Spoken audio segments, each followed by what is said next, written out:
Muchas gracias a todos por venir. Muchas gracias a toda la gente que organiza esto.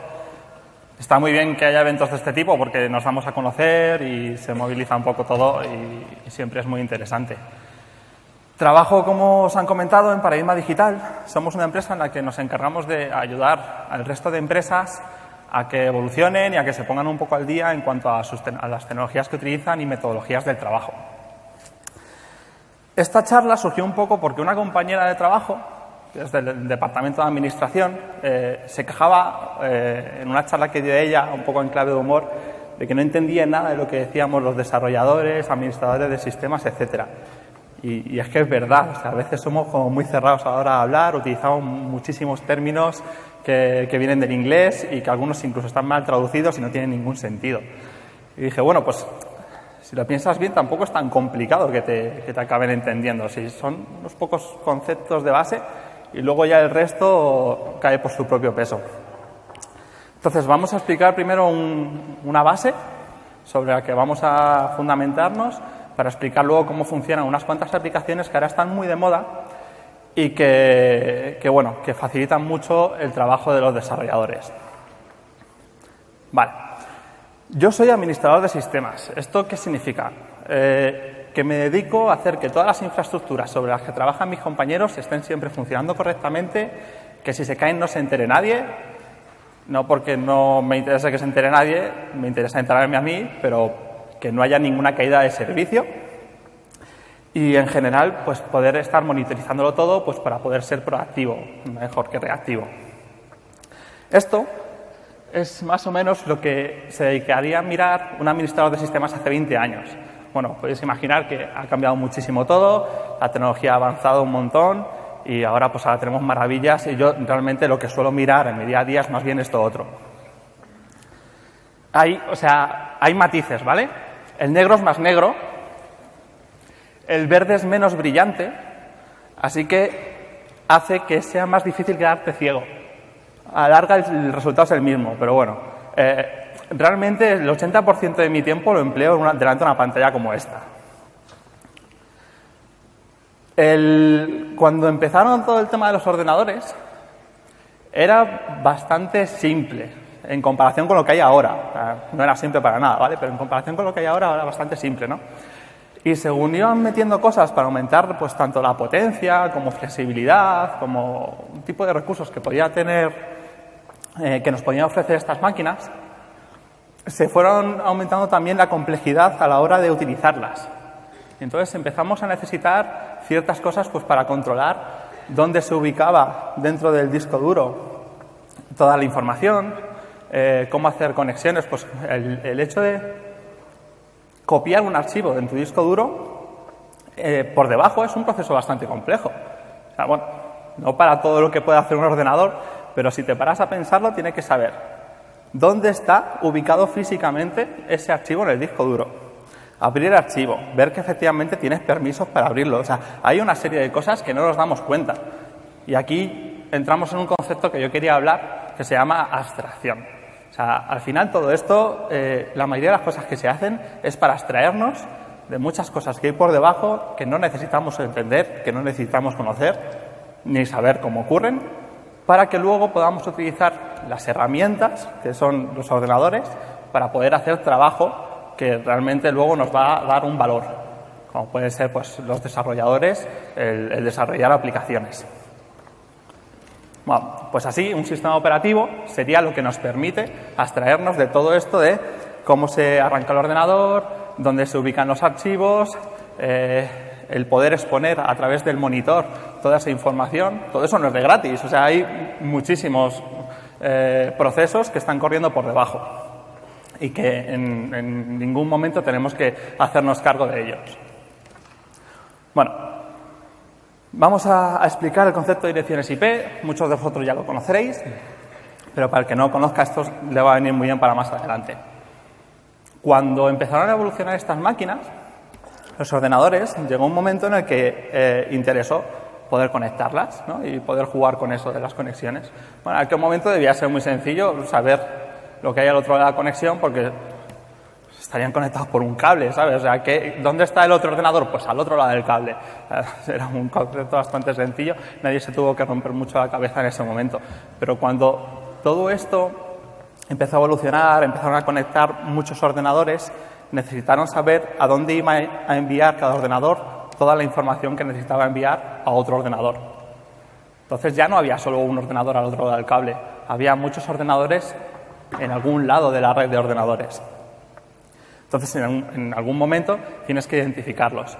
¿Cómo lo hacemos normalmente en la vida habitual? Vamos a poner un ejemplo muy sencillo con direcciones. O sea, si yo, por ejemplo, quiero venir aquí a la Carlos III, lo único que tendría que tener son unas coordenadas, ¿no? En el momento en que tengo unas coordenadas, más o menos, esto lo puedo meter en el GPS y ya tengo el punto exacto del mapa donde está la Carlos III y puedo venir tranquilamente. Bueno, las coordenadas es un poquito complicadete.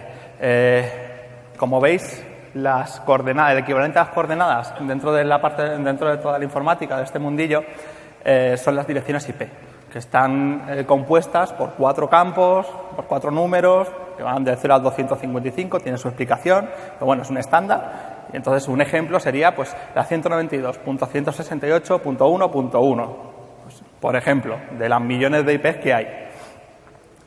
Claro, uno se pone a pensar y dice, no me acuerdo del número móvil de mis padres, me voy a acordar de todas las IPs a las que quiero acceder. Porque al final en Internet, todo lo que hay detrás de una URL, detrás de un nombrecito que pones en el navegador, todo lo que hay son IPs, son ordenadores que están escuchando al otro lado para darte una respuesta.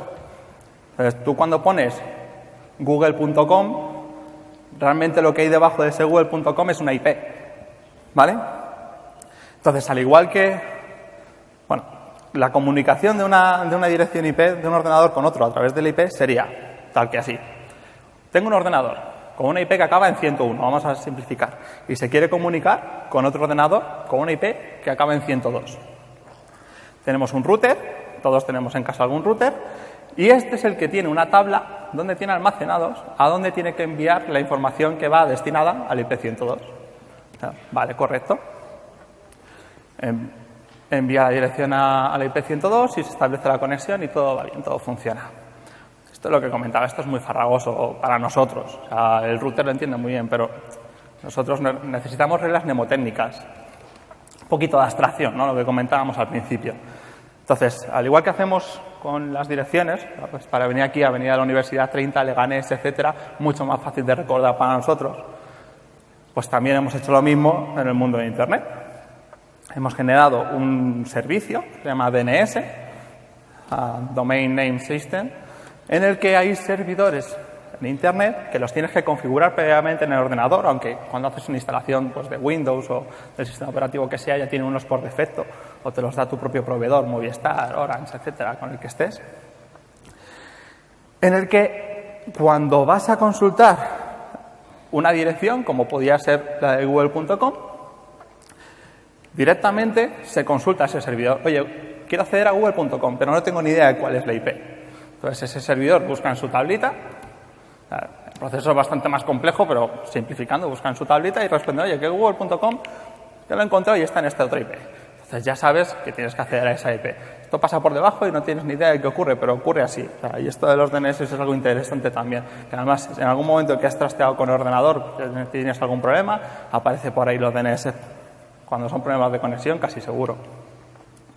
Bueno, todo esto que estamos explicando y todas las aplicaciones que vamos a hablar son, al fin y al cabo, para abstraernos de cosas y tanto Kubernetes, Docker, etcétera, es para abstraernos de problemas a la hora de desarrollar. Y que los desarrolladores, este organismo pluricelular que convierte cafeína y pizza en software, pues puedan hacer mejor su trabajo y dedicar todo su tiempo a hacer software.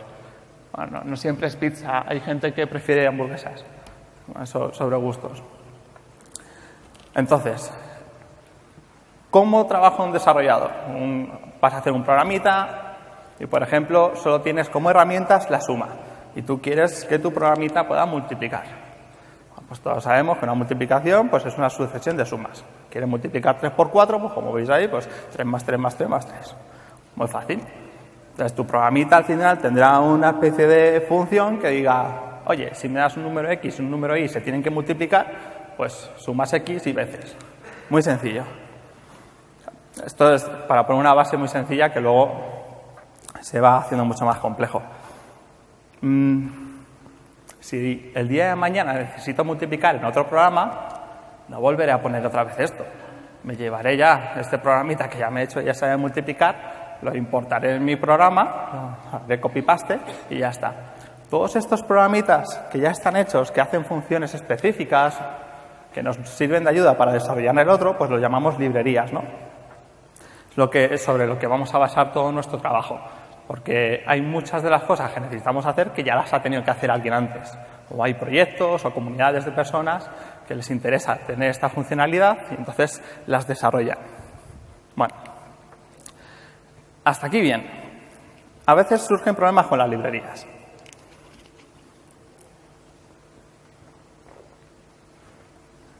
Supongamos que tenemos nuestra aplicación con sus librerías, todo muy bonito, y desplegamos una segunda aplicación con otras librerías.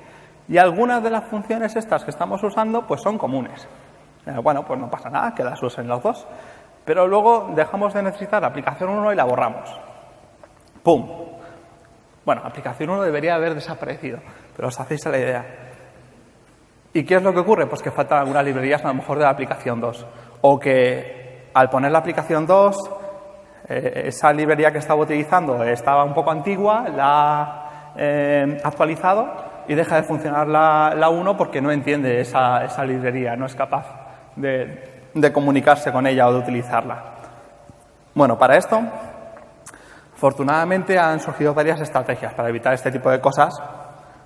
Una de ellas es formatear y volver a instalarlo todo, un poco dura. Otras estrategias más suaves, pues para a lo mejor ya empresas un poco más serias y que se basan en la gran capacidad de cómputo que hay hoy en día, es utilizar máquinas virtuales.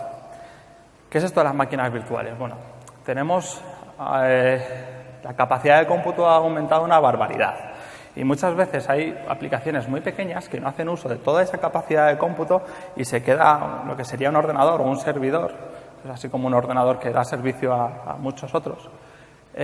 Se queda con muchos recursos inutilizados. Entonces se empezó con el tema de la virtualización. ¿Y esto qué es? Pues poder levantar pequeños ordenadores virtuales dentro de uno más grande.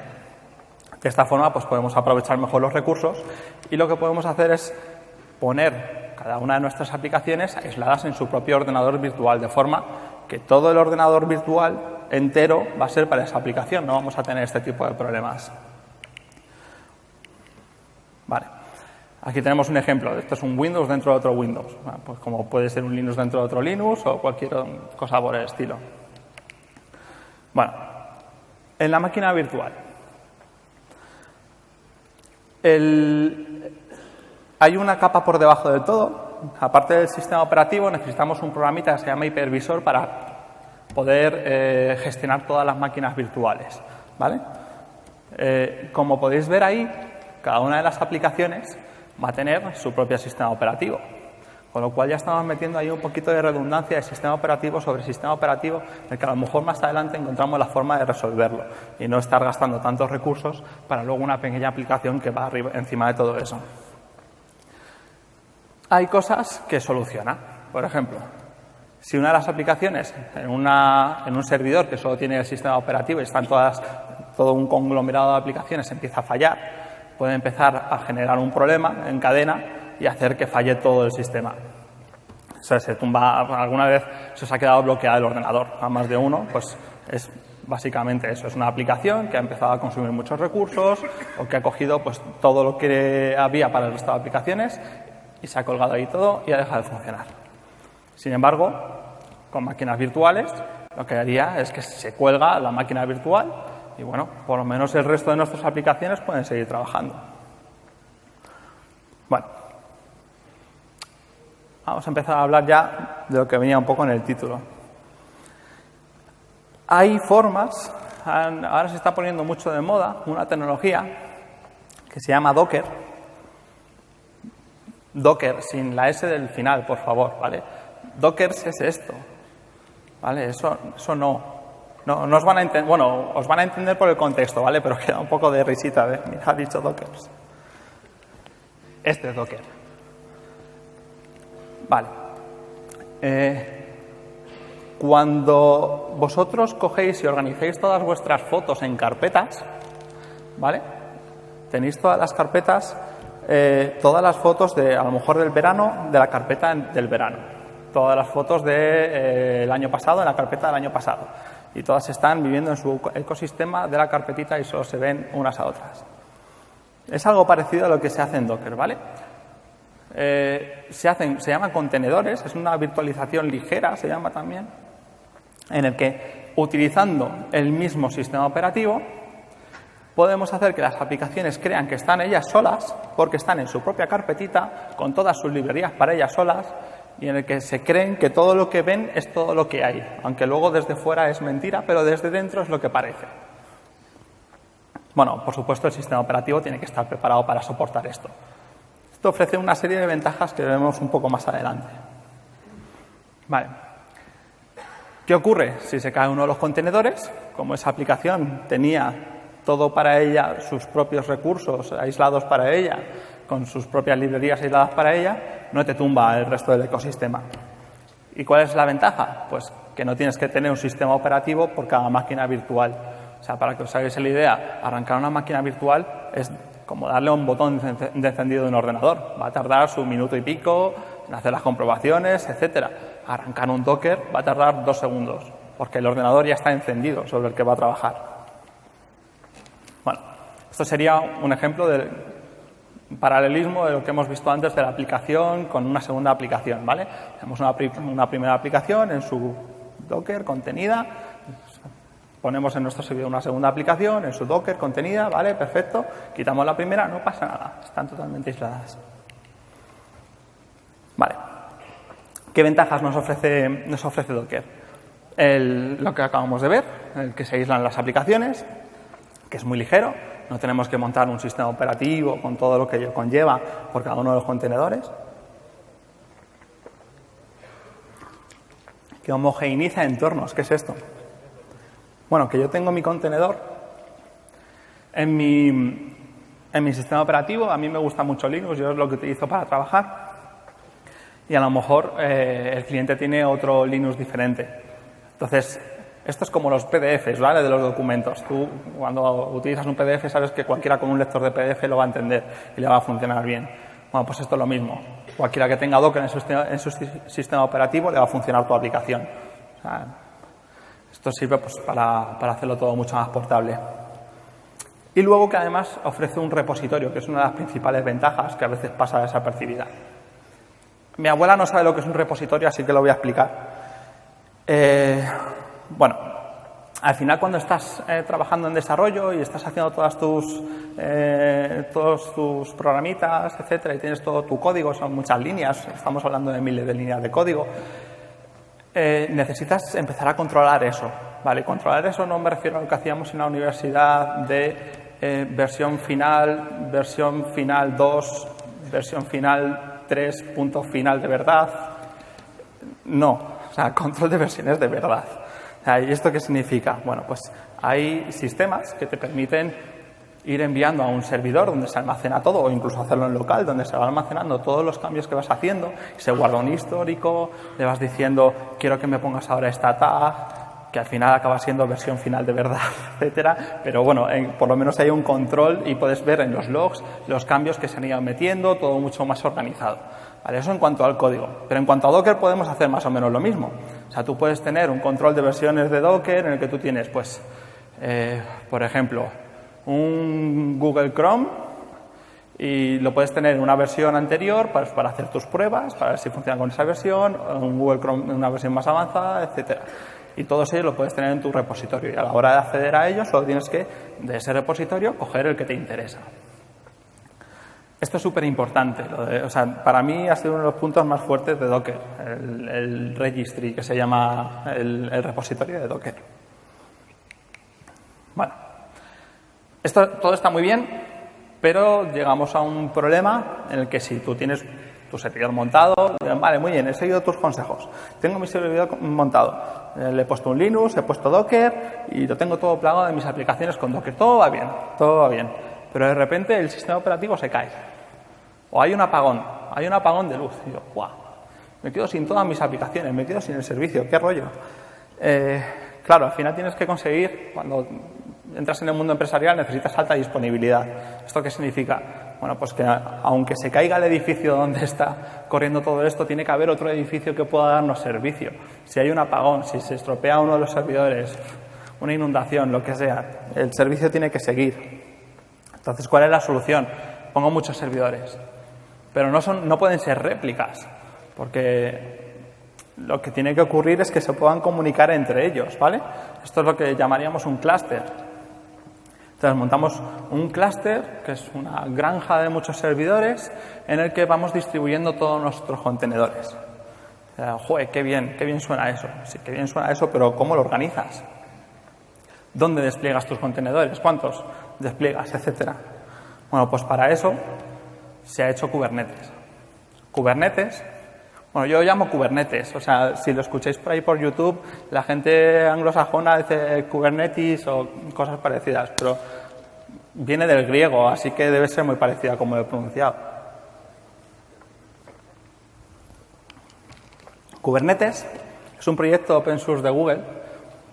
¿Qué significa open source? Pues que está abierto a la comunidad, la gente puede ver el código, puede tocarlo, puede contribuir, es gratis. Bueno, el modelo de licenciamiento hace que sea gratis y que nos va a ofrecer muchas ventajas a la hora de utilizar contenedores y a la hora de hacerlo bien, de forma profesional, de forma que haya alta disponibilidad y no haya problemas. Vale, es otra pequeña capa que vamos a meter, pero es por lo que dijimos al principio, para añadir abstracción y poder, bueno, quitarnos todos estos quebraderos de cabeza que os decía, de dónde vamos a cómo organizamos todo esto. Tengo todo plagado de contenedores, pero no sé qué hacer con ellos. Bueno, imaginaos que tenemos un contenedor que es una página web, un WordPress, por ejemplo, que utiliza una pequeña base de datos, un programita para almacenar información, SQLite, por ejemplo, para los que sepáis, y que entonces cuando entra una petición, pues esa base de datos, ese WordPress consulta a la base de datos para ver la información que tiene que devolver y luego la procesa un poquito y la devuelve al cliente que estaba preguntando.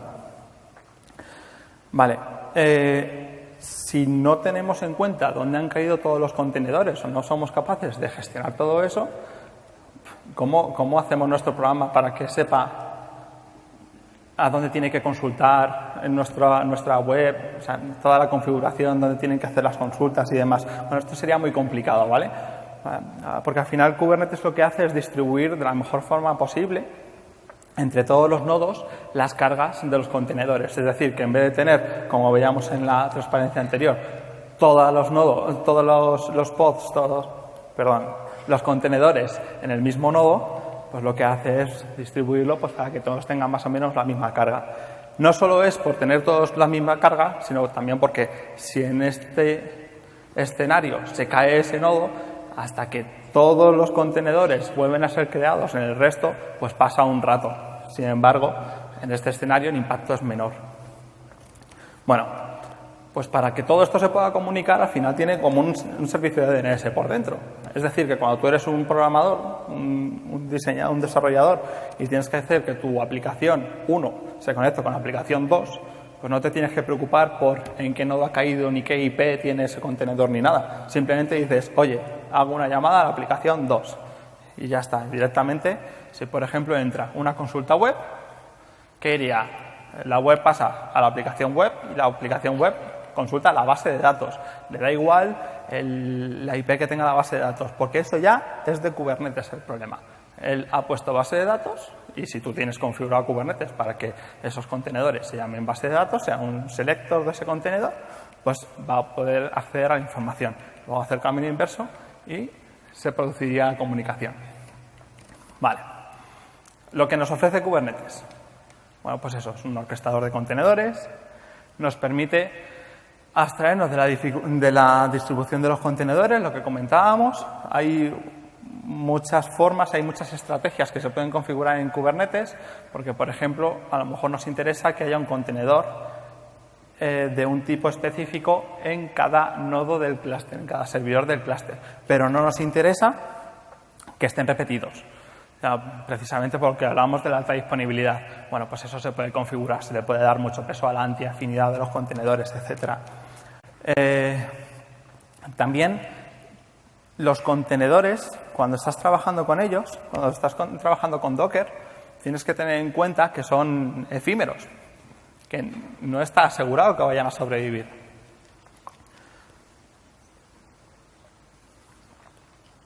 Bueno, uno podría pensar que mal, ¿no? Porque precisamente lo que queremos es que las cosas duren y se mantengan. Bueno, no tanto. No tanto con esta estrategia. Hay que cambiar un poco el chip, ¿vale? Porque a lo mejor estamos hablando... Mira, Kubernetes está basado en un proyecto que se llama Borg de Google, que llevan utilizando más de 10 años internamente. Borg tiene como zonas a las que llaman células, que están dimensionadas con 10.000 servidores. 10.000 servidores. Que Borg, en un día normal, tiene una media de 7.000 contenedores que se levantan por segundo, ¿vale? En este escenario, que un contenedor viva o muera nos da muy igual, porque a lo mejor ofreciéndonos ese mismo servicio tenemos muchísimos contenedores. Entonces, bueno, pues todas las peticiones ya se encargaría Borg o Kubernetes en este caso de pasarlas al contenedor que esté vivo y bien, ¿vale? Pues esa es otra función que hace Kubernetes. Pero no solo eso, también mantiene un número adecuado de los contenedores. Es decir, que si tenemos muchísimas llamadas a nuestro contenedor de la aplicación web, pero este tiene que hacer muy pocas llamadas a nuestro contenedor con la base de datos, es capaz de escalar ese contenedor de la aplicación web y multiplicar el número de contenedores de la aplicación web que están en ese momento activos y distribuirlos de forma inteligente por los nodos. Bueno, esto está bien. Eso está bien. Lo que pasa es que Kubernetes, a la hora de gestionarlo y manejarlo, es un poco como lo que os comentaba en mi día a día de administrador de sistemas al principio, que es un poco como eso de ahí, esto verde sobre negro y tal. Y a veces no es muy amigable. Bueno, a mí ya me da igual porque me he acostumbrado. Yo ahí veo una rubia, una morena, pero no a todo el mundo le resulta igual de amigable. Bueno, entonces, ¿qué nos ofrece OpenShift? OpenShift, que lleva por debajo un Kubernetes, lo que hace es darnos una parte web para poder gestionarlo, pero eso es lo menos importante. Lo más importante es que nos ayuda en cosas como la integración continua. Esta integración continua es muy interesante, está muy de moda, así que es interesante que hagamos hincapié. Integración continua o continuous deployment, continuous delivery, cualquiera de estas cosas nos ayuda mucho OpenShift. ¿Esto qué significa? Bueno, pues cuando estás haciendo integración continua, tú lo que quieres es que los desarrolladores, cuando hacen cierto tipo de cambios y los suben al repositorio, los mandan al repositorio para que esos cambios queden asentados, quieres hacer una serie de pruebas y quieres que ocurran una serie de acciones, ¿no? El desarrollador, lo que tendría que ocurrir para validar esos cambios es unas cuantas cosas. El desarrollador comprueba que funciona, lo suben a donde va a correr habitualmente o un entorno parecido a donde va a correr habitualmente. Se hacen pruebas, se validan los resultados de las pruebas. Se pueden hacer más cosas, pruebas de carga, muchas pruebas de muchos tipos. Bueno, imaginaos si el desarrollador o si un compañero del desarrollador que se dedicase a calidad tuviera que hacer esto, pues sería mucho tiempo invertido en una tarea que se puede automatizar. Al final, la labor de una persona que trabaja en calidad es precisamente automatizar este tipo de cosas. Entonces, una cosa que ofrece OpenShift es precisamente facilitar y abstraernos de muchos problemas, facilitar la integración continua. En OpenShift es capaz de conectar a uno de los repositorios comprobar que ha habido un cambio en el repositorio que se ha subido. Entonces, coger el código, meterlo en un contenedor, generar el contenedor y luego ya puedes lanzar las pruebas sobre el contenedor, etc. Así que es mucho tiempo que nos ahorramos y que luego podemos invertir en seguir desarrollando más y más nuestra aplicación, que al final es lo que nos interesa. Bueno, otras cosas que van incluyendo. Como OpenShift es un proyecto que está empujado por Red Hat, ¿vale? Sí que hacen mucho hincapié en potenciar ciertas cosas en las que a lo mejor en Kubernetes van llegando más adelante. Y luego integran la forma nativa de Kubernetes en OpenShift. Pero en OpenShift hay veces que llegan ciertos cambios adelantados a Kubernetes. Uno de ellos eran las métricas, en comprobar cuánto están gastando nuestros contenedores, no solo de memoria RAM y de CPU, sino también a lo mejor de consumo de red. El autoescalado, lo que hemos comentado, que si uno de los contenedores está recibiendo muchas peticiones y no da abasto, es capaz de aumentar el número de ese contenedor, de ese tipo en concreto, y de distribuirlos por todo el clúster. Luego facilita mucho, ¿qué es esto de multitenant? Bueno, pues el poder tener diferentes usuarios, diferentes equipos de trabajo. A lo mejor no me interesa ver lo que están haciendo mis compañeros de otro proyecto porque me daría información que no necesito y que yo realmente me quiero centrar en mi proyecto. Bueno, pues eso también te lo ofrece OpenShift, que también lo tiene Kubernetes, pero OpenShift se ve de forma más clara. Y luego también permite un balanceado de todas las peticiones, todo lo que entra en el clúster, te permite elegir ciertas estrategias para distribuir eso de forma diferente a cómo se hace en Kubernetes. Bueno. Está la parte de Docker, digamos Kubernetes y digamos OpenShift. Vale, nos queda OpenStack. Bueno, OpenStack está muy relacionado con lo que vimos de las máquinas virtuales, ¿vale? Porque no en todos los escenarios nos va a interesar el utilizar contenedores. Hay veces que queremos máquinas virtuales. ¿Cuándo? Bueno, pues a lo mejor cuando tenemos servidores tan grandes, tan potentes, que lo que queremos es utilizarlo para generar algún clúster de los de OpenShift, etcétera, pero aún así no sobra potencia, pues podemos utilizar OpenStack para generar ese clúster y poder tener máquinas virtuales de sobra para otros proyectos. Porque hay alternativas a Kubernetes y OpenShift que a lo mejor nos interesa probar. Vale. Esto es lo que hay por dentro de OpenStack. Es otro ejemplo de lo que os comentaba de la abstracción, ¿vale? Que muchas veces todo este trabajo, todo este esfuerzo es para abstraernos de muchas cosas muy complejas que hay por debajo y que podamos hacer el resto de nuestro trabajo mejor. No lo vamos a comentar porque esto sí que mi abuela no... Yo creo que no, Entonces, ¿qué es lo que hace OpenStack? Bueno, pues nos da máquinas virtuales bajo demanda con un clic. Podemos crear redes virtuales o redes virtuales. Lo que vimos del router, etcétera, pues es que eso también se puede virtualizar. A lo mejor sí que me interesa que mis máquinas virtuales estén en una red virtual para poder hacer pruebas de escenarios muy concretos o cosas parecidas a lo que va a haber luego en producción, etcétera. Al final sí que te interesa tener un entorno, aunque sea virtualmente, igual a lo que te vas a encontrar en producción para poder hacer las pruebas de verdad.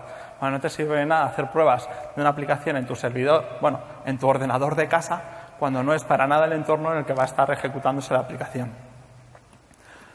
Vale, además, nos ofrecen múltiples servicios que nos facilitan mucho la vida. Y es que las máquinas virtuales las podemos tener ya preinstaladas con sistemas operativos. Entonces, cuando queramos hacer pruebas o necesitamos un sistema operativo, una máquina con un sistema operativo en concreto, pues directamente a golpe de clic. Volvemos también es multitenant, lo que comentábamos de diferentes usuarios y grupos de usuarios, y nos permite, bueno, otra serie de funcionalidades. A ver, OpenStack,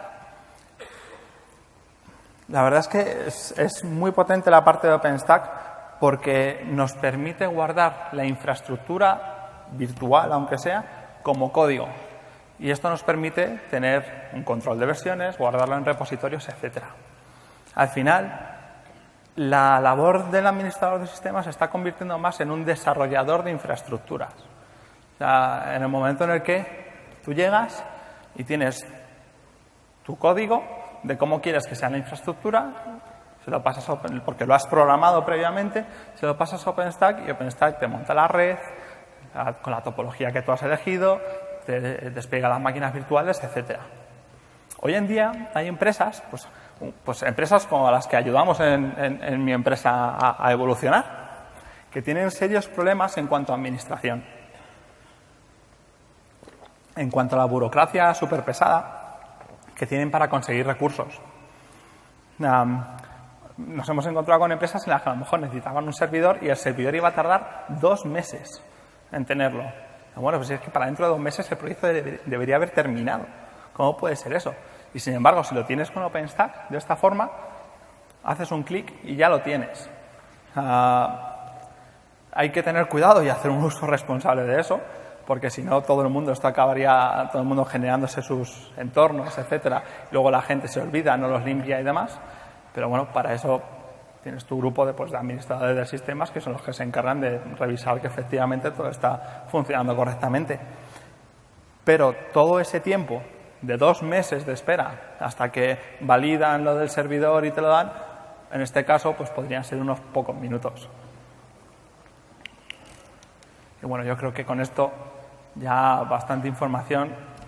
Mi abuela esto lo tendría que masticar un poquito y mañana me haría muchas preguntas.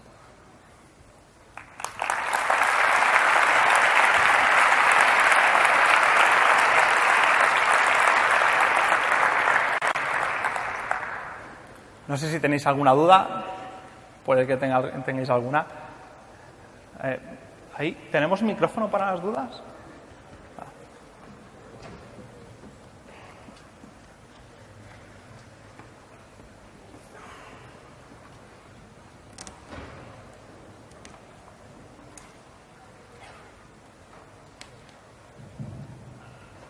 Sí, generalmente una plataforma cloud o eso lo montas en tus servidores o cómo es esto?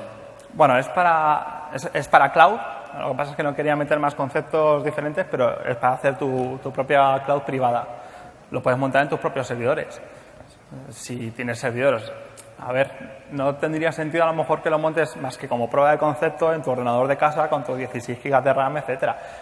Pero en tu empresa, en la que a lo mejor coges unos servidores de 256 GB de RAM y 24 o 32 cores, pues sí que puede tener más sentido.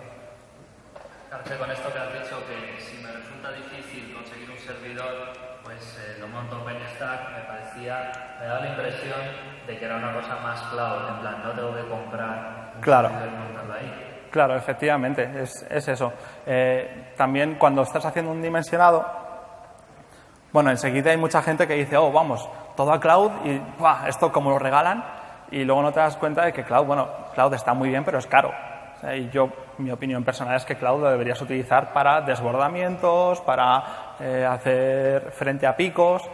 Por ejemplo, llega el Black Friday, pues yo no tengo que tener dimensionada toda mi infraestructura para poder acometer el Black Friday, que van a ser a lo mejor 10 veces más peticiones de las que voy a tener habitualmente. Pues para eso sí que me renta tener mi infraestructura que coja todo lo que pueda, que absorba todo lo que pueda del Black Friday y que luego el resto desborde en cloud pública.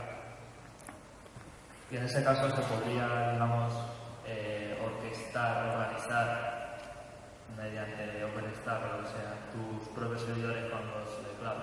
Sí, hay diferentes estrategias para ver el tema de cloud híbrida. Bueno, pues por ejemplo,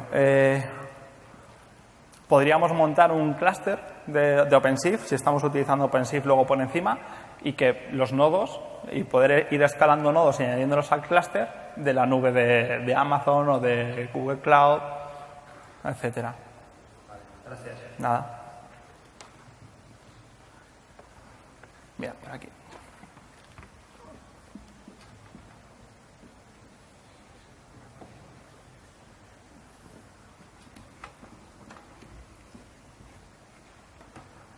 Que nosotros estamos haciendo una aplicación con JBoss y lo que pasa es que estamos haciéndolo pues para nuestros servidores y luego queremos desplegar en cloud, pero no tenemos muy claro.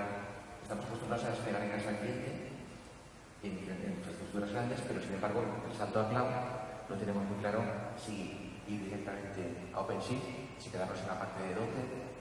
Entonces, si tienes alguna guía o algunos criterios en los cuales dijeras, pues mira, hasta que esto no ocurra no te merece la pena. Hombre, hay algunas cloud, Google, por ejemplo, te da ya un clúster de Kubernetes. A lo mejor os interesa hacer pruebas con eso para ver si es lo que realmente buscáis. ¿Vuestra aplicación va a estar en contenedores o a lo mejor está basado en un patrón, una arquitectura de software de microservicios? No son microservicios, son servicios REST, un backend con JBoss con servicios REST y luego un frontend con Liferay y también JBoss. Pero bueno, son estos dos. Vale, pero sí que a lo mejor os puede interesar escalar de forma diferenciada la parte de front o la parte de back. Claro, pues a lo mejor en ese sentido sí que os interesaría montar un OpenShift y tener un control de métricas y ver que autoescale cuando las métricas se disparen. Y luego, nos habían comentado hace tiempo, nos asesoraron las personas que cuando vas a cloud, pues te tienes que pasar, digamos, con una. No sé si, claro, vale. No sé si OpenShift. Yo te puedo comentar mi experiencia profesional, ¿vale? Nosotros siempre tratamos de hacernos agnóstico de la plataforma. ¿Y esto cómo lo consigues? Bueno, pues sí, efectivamente, aunque Google nos ofrece su Kubernetes embebido en su cloud, lo montamos nosotros por encima. Utilizamos solo como IaaS, como infraestructura como servicio, la nube, y sobre eso montamos nuestro PaaS, nuestro OpenShift. De esta forma, si en algún momento nos ofrecen precios mucho más competitivos en otra cloud, lo único que tenemos que hacer es migrar nuestro PaaS. Bueno, lo único, ¿vale? O sea, que tiene su trabajo, pero podríamos en cualquier caso. Entonces, cuando diseñas la aplicación y tú construyes tu aplicación, en el caso que te comentaba, para que el servicio y tal, tú tienes que diseñar ya esto para OpenStack o para OpenShift. Tienes que tener en cuenta lo que comentábamos de la capa de DNS y tal. Hay cosas que cambian. Por ejemplo, cuando tu front llame al back, le va a tener que llamar con un nombre, con un DNS. Pues cosas de ese estilo. Efectivamente hay que cambiar un poco el chip, pero no es algo que hayamos visto que sea un problemático ni que sea algo difícil de llevar. Nada. Mira, por ahí también parece.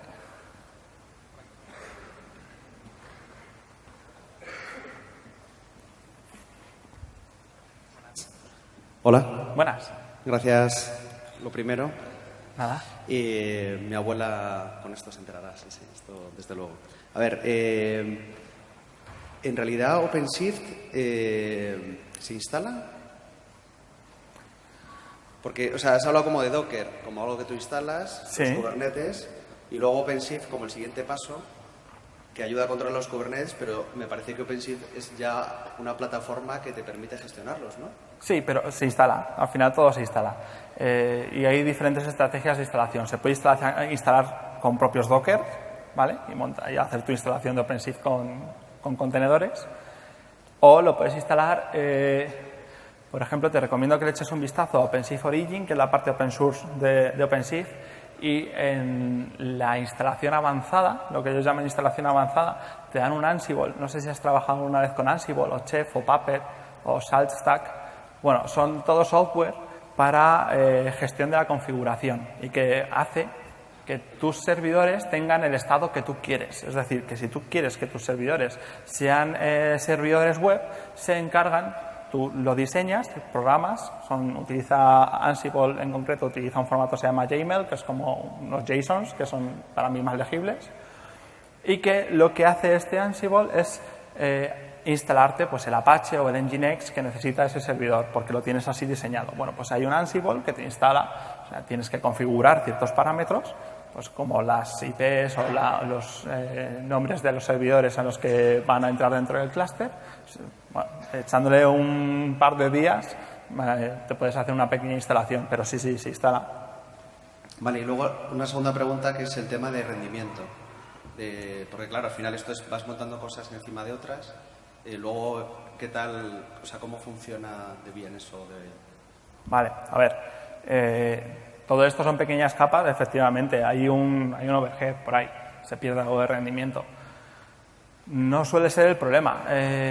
Más que nada porque te da muchas funcionalidades que serían complicadas de conseguir de otra forma. O sea, es un poco lo comido por lo servido, ¿vale? Porque aunque efectivamente estás metiendo pequeñas capas de gestión, etcétera, por encima, y sí que va a haber llamadas a DNS en las que se pierden milisegundos y luego las llamadas van a ir de un nodo a otro que no tienen ni por qué estar en el mismo CPD, pierdes otros pocos milisegundos, etcétera. El hecho de tener la flexibilidad que te da sí que va a hacer que te interese si tu aplicación es compleja o va a soportar o necesitas una gran disponibilidad, etcétera, sí que te merece la pena esto. Pero obviamente no es para todos los escenarios. Si yo me hago mi página web o mi blog en mi servidor de casa, no lo voy a montar con Kubernetes, lo voy a montar sobre un Apache y ya está. Bueno, gracias. Nada.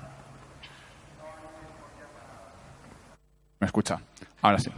Ya no hay tiempo para más preguntas, lo siento, pero bueno, muchas gracias a... Alfredo.